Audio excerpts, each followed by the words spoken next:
Olá, sombrios, tudo bem? Antes de começar o vídeo, já peço a você que deixe seu like, se inscreva e compartilhe o vídeo. Gosta do nosso conteúdo e deseja ajudar o canal? Clica no botão de valeu e contribua com o que seu coração desejar ou seja membro. Faça parte do clube de canais, acesse o link na descrição do vídeo e veja qual categoria é mais confortável para você e faça sua inscrição. Também estarei deixando o Pix na descrição do vídeo caso queira nos ajudar dessa forma. Desde já, eu agradeço. Na cidade, Wesley e Sônia seguiram para a sede do Ministério Público, buscando esclarecimentos sobre a situação jurídica das terras que um dia pertenceram à Redenção e, posteriormente, à família Rodrigues. Após um breve período de espera, foram atendidos por um oficial de cartório responsável por questões de regularização fundiária e posse territorial. Um homem de óculos redondos e olhar meticuloso folheava alguns documentos antigos enquanto explicava. De acordo com os registros, essas terras foram concedidas inicialmente a Alfredo Ferraz, que por sua vez a repassou para Antônio Rodrigues. Como o senhor Antônio fez uso contínuo das terras durante anos, a base para um pedido de uso capião, que legalmente reconhece a posse de um terreno quando ocupado de forma pacífica e sem contestação por um período prolongado. Wesley trocou um olhar atento com Sônia antes de perguntar. Então quer dizer que, como ninguém contestou, as terras passaram a ser definitivamente da família Rodrigues? O oficial ajustou os óculos e continuou. Sim. Mas há uma questão importante. Se houver algum herdeiro vivo, os direitos sobre a propriedade recaem sobre essa pessoa. O processo de uso capião não se sobrepõe a um direito sucessório. Ou seja, se a filha mais velha do senhor Antônio Rodrigues estiver viva, as terras pertencem legalmente a ela. Digo isso porque o delegado Azevedo me ligou mais cedo para se informar dessa mesma questão. Soube do que aconteceu na fazenda, e não sei se já sabem, mas a filha mais velha não está entre os mortos. Sônia franziu a testa e cruzou os braços, refletindo sobre a informação. A confirmação da sobrevivência da filha dos Rodrigues complicaria os planos de quem quer que estivesse interessado em se apossar daquelas terras. E se alguém tentar reivindicar as terras sem que a herdeira seja encontrada? Indagou Wesley, tentando antecipar possíveis manobras. O oficial suspirou e respondeu. Nesse caso, qualquer tentativa de venda ou posse definitiva pode ser contestada judicialmente. Se a herdeira aparecer, poderá reivindicar sua propriedade e anular qualquer transação irregular. Até que se prove sua morte ou desaparecimento definitivo, a titularidade das terras continua pertencendo à família Rodrigues. Sônia lançou um olhar significativo para Wesley.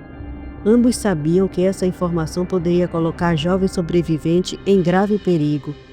Se aqueles que cobiçavam aquelas terras soubessem que ainda existia um herdeiro legítimo, fariam de tudo para impedi-la de reivindicar seu direito.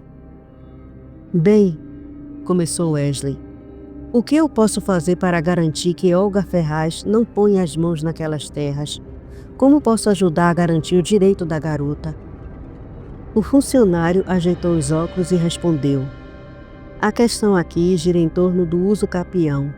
Como Alfredo Ferraz transferiu as terras para Antônio Rodrigues e este fez uso delas por um longo período, é possível que, pela lei do uso capião, a posse definitiva tenha se consolidado. No entanto, há um detalhe fundamental. Havendo herdeiros de Antônio Rodrigues, o direito à propriedade é automaticamente transmitido a eles. Ou seja, se a filha dele está viva, ela é a legítima proprietária. Sônia, atenta, interveio.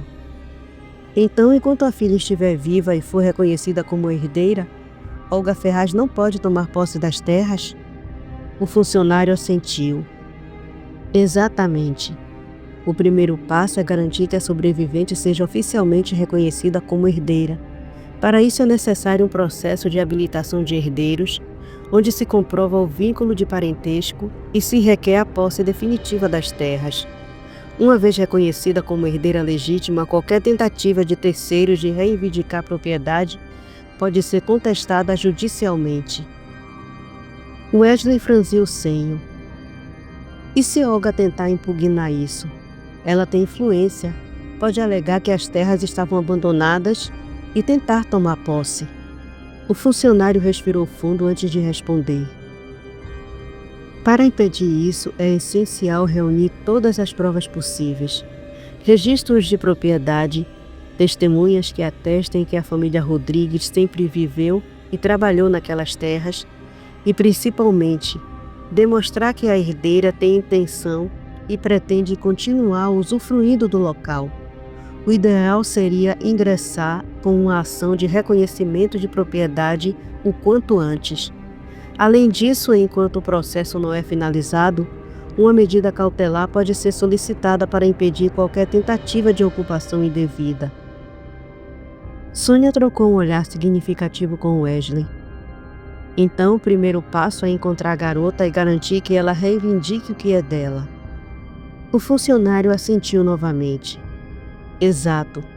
Sem o testemunho e a presença dela, a situação fica vulnerável. Se Olga Ferraz tentar alguma manobra, a justiça precisará da herdeira para refutar qualquer alegação. Encontrá-la é crucial. Wesley respirou fundo. A batalha pelas terras estava longe de terminar, mas agora ele sabia exatamente o que precisava ser feito. Wesley e Sônia voltaram para casa, mas no caminho a mente de Wesley fervilhava com um único pensamento: como encontrar a garota Rodrigues antes que Olga Ferraz o fizesse? O silêncio dele era tão denso quanto a noite que começava a cair. E Sônia, observando de soslaio, quebrou o silêncio com um tom leve mas sincero. Pensei que ia querer recuperar as terras, mas me surpreendi. Achei sua postura louvável em se preocupar com os direitos de Lisbeth. Wesley desviou o olhar da estrada por um instante e sorriu de lado. Então te deixei orgulhosa, Bittencourt. Isso é bom. O carro seguia em frente, mas de repente ele girou o volante desviando do caminho de casa e entrando no estacionamento da praça. A manobra brusca fez o coração de Sônia disparar e seus dedos apertaram o tecido da saia de leve, tomada de surpresa. O que está fazendo? Ela perguntou, franzindo a testa. Wesley desligou o motor e virou-se para ela, os olhos azuis iluminados pelos últimos raios dourados do sol. Que tal uma pipoca ali na praça enquanto apreciamos o pôr do sol? Perguntou, um tom despreocupado, mas o olhar intenso. Sônia sentiu o rosto aquecer com a proposta inesperada. Ela não era mulher de se abalar fácil, mas algo na forma como ele a olhava, como se enxergasse além da postura firme, a deixava inquieta. Cruzou os braços tentando manter a compostura. Não acho apropriado, Sr. Brito. Afinal, é meu patrão. Wesley inclinou a cabeça, um sorriso divertido brincando nos lábios. Por um segundo, seus olhos percorreram o rosto dela. Os traços firmes, a beleza que ela tentava esconder atrás de roupas rústicas de peão no dia a dia, sem se dar conta do quanto era impressionantemente linda. Você está de folga, Sônia. Hoje é minha convidada. E está um fim de tarde tão bonito. Ele expirou fundo, deixando o aroma do milho estourado no ar invadir seus sentidos. E o cheiro da pipoca está convidativo. Você não vai fazer essa desfeita, não é? Sônia hesitou. O coração batia forte, mas não era só pelo susto de antes. Era a maneira como ele a olhava, como se ela fosse mais do que apenas uma funcionária, como se houvesse algo nela que ele admirava. Engoliu em seco e desviou o olhar para a praça, onde algumas crianças corriam atrás de pombos e casais aproveitavam a brisa do entardecer. Ela soltou um suspiro longo, quase imperceptível, e então, sem olhar diretamente para ele, murmurou: Só uma pipoca, então. Wesley sorriu satisfeito antes de abrir a porta do carro e sair, sentindo que aos poucos derrubava a barreira que ela insistia em manter entre os dois. Olga chegou em casa nos cascos, os passos firmes e impacientes ecoando no assoalho de madeira. O sangue fervia em suas veias. A raiva se misturava à frustração, enquanto seus olhos faiscavam como brasas vivas. Aos gritos chamou Valdir, e o capanga veio apressado, a expressão alerta ao notar o estado da patroa. "Me chamou, patroa?" perguntou ele, mantendo-se ligeiramente afastado, como se pressentisse que qualquer resposta errada poderia custar-lhe caro. Olga virou-se para ele, os olhos estreitos, os lábios contraídos em fúria. Sua voz, apesar do tom controlado, tremia levemente de ódio. "A garota Rodrigues, a mais velha, a maldita está viva. Quero que a encontre e a mate, Valdir.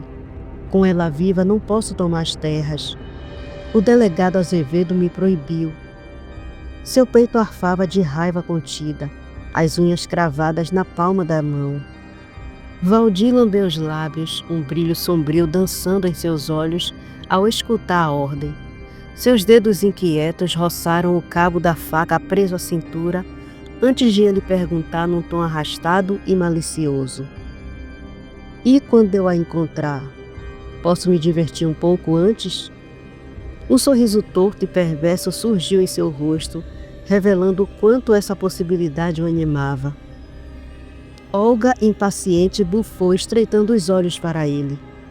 "Faça o que quiser, Valdir, contanto que no final das contas ela esteja morta."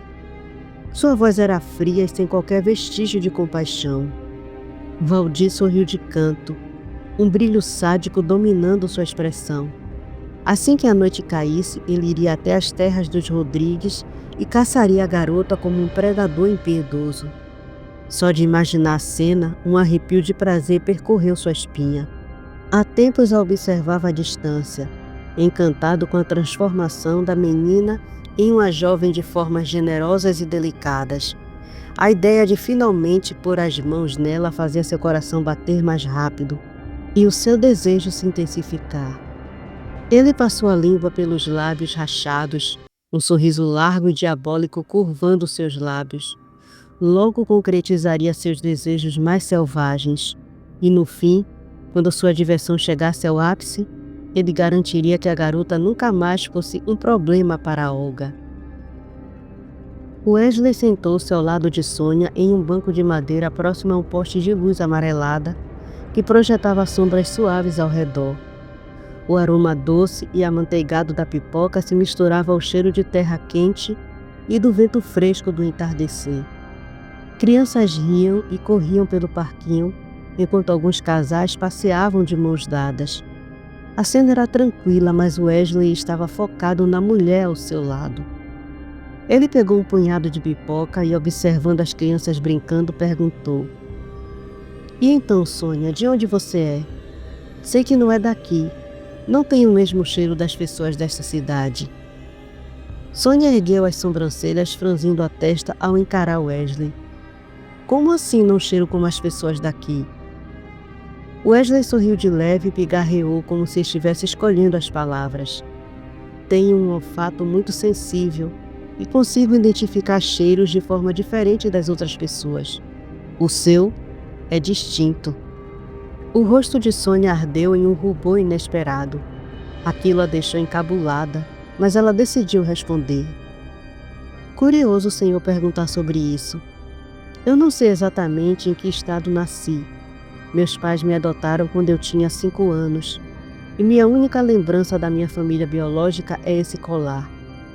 Ela ergueu a mão tocando uma pedra da lua pendurada em seu pescoço.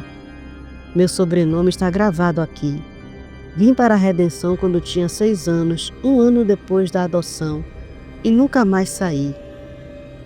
Wesley a observava com atenção genuína, inclinando levemente a cabeça.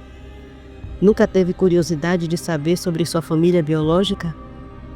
Sônia soltou um suspiro, olhando para o céu onde o sol já se despedia no horizonte. "Sim, cheguei a procurar, Mas foi em vão. Descobri que eram estrangeiros, e para rastreá-los seria uma tarefa quase impossível. No fim, desisti. Meus pais adotivos me deram amor e um lar, e isso me bastou. Wesley, ainda observando, segurou sua mão com suavidade, fazendo o coração dela disparar. Seu olhar intenso segurou o dela, e sua voz veio baixa, mas cheia de significado. Seja quem for que te deixou para trás, eles não fazem ideia do que perderam. Sônia sentiu o calor subir pelo rosto, lisonjeada e ao mesmo tempo desconcertada pela intensidade de suas palavras. Seu sorriso surgiu sem que ela percebesse, sincero e carregado de algo novo. Com o céu já tingido de negro e as primeiras estrelas piscando, eles voltaram para o carro. Ao entrar no veículo, Sônia quebrou o silêncio. O senhor tem um comportamento um tanto excêntrico. Wesley ligou o motor e olhou para ela sorrindo de lado. Excêntrico como? Ela hesitou envergonhada com o que ia dizer, mas não desistiu. Primeiro o senhor urina na cerca e diz que está marcando seu território. Agora diz que pode sentir o cheiro das pessoas. Minha mãe costumava dizer que alguém assim tem grandes chances de ser um lobisomem. Os dois riram juntos e Wesley acelerou o carro, pegando a estrada de volta para casa. Depois de alguns instantes de silêncio, ele olhou para ela de esguela e disse, com um sorriso enigmático: Eu diria que você chegou bem perto, Bittencourt, mas lhe garanto que sou pior que um lobisomem. Sônia revirou os olhos e balançou a cabeça rindo. Seu patrão era mesmo louco, mas por alguma razão ela não conseguia desviar os olhos dele. Valdir pegou seu cavalo e seguiu pelo interior escuro e silencioso da propriedade de Olga até o limite do sítio dos Rodrigues. A lua crescente mal iluminava a paisagem, lançando sombras retorcidas pelo terreno acidentado. O vento frio sussurrava entre as árvores, carregando o cheiro úmido da terra e o farfalhar distante de algum animal noturno. Chegando ao seu destino, ele desmontou e prendeu o cavalo a um tronco retorcido. Inspirou fundo, enchendo os pulmões com o cheiro da mata, e logo começou a se despir, jogando as roupas sobre a sela. Com passos cautelosos atravessou a cerca e se afastou, indo até os fundos da casa em ruínas. Ali, sob a luz pálida da lua, permitiu que a transformação tomasse seu corpo. A primeira onda de dor o fez ranger os dentes, os músculos se contraindo de forma antinatural. As veias saltaram sob a pele, que começou a escurecer e enrijecer como couro curtido. Ossos estalaram, alongando-se em proporções monstruosas, enquanto garras afiadas emergiam de suas mãos. Seu focinho se projetou para a frente, dentes caninos cresciam, e um pelo negro e espesso brotou por toda a extensão de seu corpo. Por fim, os olhos tomaram um tom vermelho vívido, brilhando como brasas acesas na escuridão. A fera pactuada estava completa. Contendo o ímpeto de soltar um uivo, Valdir apenas respirou fundo e farejou o ar. O cheiro da garota estava ali, fraco, mas perceptível. Um rosnado de satisfação escapou de sua garganta, enquanto ele saltava sobre a cerca e se embrenhava pela mata com passos leves e predatórios. Do outro lado, Wesley deixara Sônia no alojamento e seguira diretamente para a cerca que separava sua propriedade das terras dos Rodrigues. A noite estava mais fria do que o normal. O silêncio reinava absoluto, mas algo no ar o alertou. Um cheiro pútrido, azedo e inconfundível, o odor da morte e corrupção dos pactuados. Seu corpo reagiu de imediato, os pelos de sua nuca se arrepiando e um arrepio percorrendo-lhe a espinha. A fera dentro dele, seu arde, já rosnava em sua consciência, impaciente para emergir. Ele não hesitou. Ainda dentro do carro, oculto na escuridão, despiu-se. Saiu do veículo e, em um salto ágil, cruzou a cerca recém-consertada pelos peões. A mudança veio rápida e visceral. O calor febril percorreu suas veias. seus músculos pulsando como se fossem explodir, ossos se deslocando com estalos surdos, expandindo-se, tornando-se mais densos e poderosos. Garras afiadas como lâminas brotaram de seus dedos, e seu rosto se alongou em um focinho predador. O pelo negro e espesso cobriu seu corpo, mas diferente da aparência deformada dos pactuados, a dele mantinha uma imponência selvagem e letal. Seus olhos, agora de um azul gelado e profundo, brilharam na escuridão. Erguendo a cabeça, farejou o ar e sentiu o cheiro pútrido se afastando. Ele fora ali no intuito de farejar para onde a garota havia ido, mas agora algo mais urgente precisava de sua atenção. Com um grunhido profundo, Wesley saltou sobre a cerca e disparou mata adentro. Criaturas como aquele pactuado não deveriam existir. Eram uma praga, uma vergonha para os verdadeiros lupinos, e aquela noite seria a última do pactuado. Porém, não havia sido apenas ele a notar aquela aberração na mata. O pacto obscuro que Valdir carregava consigo o tornava uma presença maldita, e ao cruzar os limites daquele território, atraiu atenção indesejada. Ele estava no território do Clã das Sombras, um grupo de criaturas ferozes e protetoras daquelas terras. Os batedores de Dark perceberam sua invasão e se prepararam para interceptá-lo. Valdir seguia farejando, seu focinho quase tocando o solo úmido e revolvido. O cheiro de Lisbeth ficava mais forte a cada passo, e ele podia sentir a excitação percorrendo seu corpo bestial. Porém, um novo odor cortou o ar, diferente de tudo que já havia sentido. Não era humano, tampouco animal comum. Ele rosnou baixo, desconfiado, cogitando ser alguma onça desgarrada da mata. Mas então um som profundo e gutural ecoou da escuridão, um rosnado que fez sua espinha gelar. Do meio da névoa noturna, 2 olhos amarelos brilhavam como brasas vivas, fixos nele com um olhar predador. Valdir recuou instintivamente, erguendo-se sobre as patas traseiras, exibindo seu porte massivo na tentativa de intimidar a criatura oculta. Seu uivo cortou a noite carregado de ameaça, mas a resposta veio de forma avassaladora. Outro rosnado ainda mais próximo vibrou em suas costelas. A fera dentro dele se agitou em alerta. Quando se virou, encontrou um lobo negro como a própria noite, espreitando-o com olhos azuis flamejantes. A fúria que emanava daquele ser era palpável. E Valdir sentiu o peso da desvantagem. Seus instintos gritavam que estava cercado. Seu olhar varreu o ambiente freneticamente, buscando uma saída. Mas antes que pudesse reagir, outro rosnado veio do alto de uma árvore. Lá, aninhado entre os galhos, outra sombra se movia com fluidez sobrenatural. Olhos dourados o observavam, gélidos e calculistas. 3 predadores, 3 feras desconhecidas que surgiam como espectros na escuridão. De onde diabos haviam saído? O pavor crescia dentro de Valdir, misturado à sua fúria bestial. A noite se fechava ao seu redor como uma armadilha, e ele sabia que não sairia dali sem lutar por sua vida.